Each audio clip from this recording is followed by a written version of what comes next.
ce qui a été dit aujourd'hui? D'abord que nous suivons de près la situation sur le terrain, spécifiquement dans la province du Sud Kivu, axe Kamanyola-Uvira. Vous savez qu'il y a quelques jours, l'armée a communiqué pour dire qu'il y a des bombes qui sont parties de Bugarama au Rwanda, qui sont tombées sur des cibles, notamment civiles.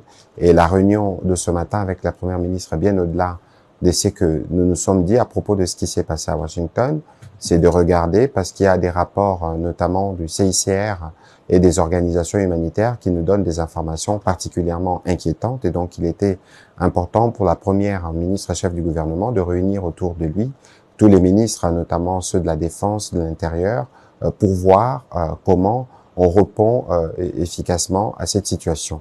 Mais ici, c'est qu'il faut noter, parce que nous parlions de Washington justement, que comme le président de la République le disait hier au cours de son allocution devant la nation, le Rwanda viole impunément l'accord que nous avions convenu ou signé à Washington il y a quelques jours. Ce n'est plus simplement violer l'accord que nous avons signé, mais c'est aller vers la régionalisation du conflit, parce qu'il est évident que le Rwanda prend le Burundi aussi en cible, au-delà des actes qui sont posés en République démocratique du Congo. C'est ici aussi les lieux d'interpeller les médiateurs pour que, dans le cadre de ce qui avait été convenu, puisse peser de son poids pour que la paix puisse restaurer, pour que le Rwanda puisse s'arranger. Parce que, comme je vous le disais tout à l'heure, la situation humanitaire est particulièrement préoccupante. Lorsqu'on attaque des écoles, on attaque des centres de santé, on attaque des maisons d'habitation, c'est clair qu'il y a une volonté de s'aimer la terreur.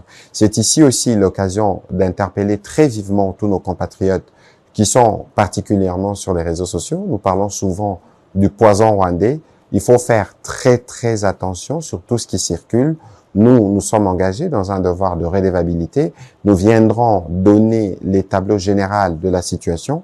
Vous savez que nos militaires sont engagés sur plusieurs fronts et que la situation sur le front peut être mouvante, et donc il ne faut pas suivre tout ce qui est donné. Vous connaissez par qui et par quel compte passent les poisons rwandais. Il est important que nos populations puissent être vigilantes et puissent se référer aux canaux officiels à travers lesquels nous allons communiquer. Je tiens à apporter cette précision parce que c'est crucial en ce moment où la manipulation peut à elle seule s'aimer la panique au milieu de nos populations.